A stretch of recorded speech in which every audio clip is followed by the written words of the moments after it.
അനുസരിച്ചായിരിക്കും നമ്മൾ അടുത്ത് ചെയ്യാൻ പോകുന്ന പരിപാടികൾ. പോലീസ് അവരുടെ ലൊക്കേഷൻ നോക്കാൻ വേണ്ടിയുള്ള ശ്രമം നടത്തുന്നുണ്ട്. മറ്റു ആവശ്യമുള്ള കാര്യങ്ങളെല്ലാം നമ്മൾ എടുക്കുന്നുണ്ട്. അപ്പോൾ ഇത് ബാക്കി കേസിലുള്ള അന്വേഷണം പ്രോപ്പറായ രീതിയിൽ തന്നെ മുമ്പോട്ട് പോകുന്നുണ്ട്. അപ്പോൾ അതിനകത്ത് ആവശ്യമുള്ള എവിഡൻസ് ശേഖരിക്കുക, സാക്ഷി കണ്ടില്ലേ. ഇതിലും അമർഷവുമായിട്ട് കുറേ പേര് കമൻറ്റ് ബോക്സിൽ ഒന്നും എഴുതുന്നുണ്ട്. എന്ത് തന്നെയാണെങ്കിലും നിങ്ങൾ വിചാരിച്ചതും അല്ലെങ്കിൽ നിങ്ങൾ ചിന്തിച്ച കാര്യങ്ങളൊന്നും നടക്കില്ല എന്നുള്ളത് ഇപ്പോൾ നിങ്ങൾക്ക് മനസ്സിലായി കാണും അല്ലേ.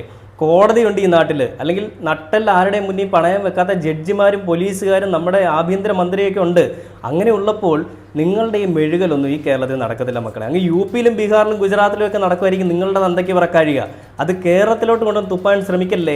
ഇത് വേറെ ടീംസാണ് ഇവിടെ ഇരിക്കുന്നത്, ഇത് വേറെ ആളുകളെ ഇവിടെ ഇരിക്കുന്നത്. ജാതിയോ മതമോ അല്ല ഇവിടുത്തെ ജനങ്ങളുടെ അല്ലെങ്കിൽ ഇവിടുത്തെ നേതാക്കന്മാരുടെ പ്രധാന കാര്യം എന്ന് പറയുന്നത് മനുഷ്യനാണ്, മനുഷ്യത്വമാണ് ഇവിടുത്തെ ആളുകളുടെ പ്രധാനമായിട്ടുള്ള കാര്യം. അല്ലാതെ പശുവിനെ കൊന്നു എന്നുള്ളതിൻ്റെ പേരിൽ അവരെ ഒരു മനുഷ്യനെ പോയി കൊല്ലുക എന്ന് പറയുന്ന പരിപാടിയല്ല ഇവിടുത്തെ ജനങ്ങൾ കാണിക്കുന്നത്. അത്രയ്ക്ക് അന്ധന്മാരല്ല ഇവിടുത്തെ ജനങ്ങൾ.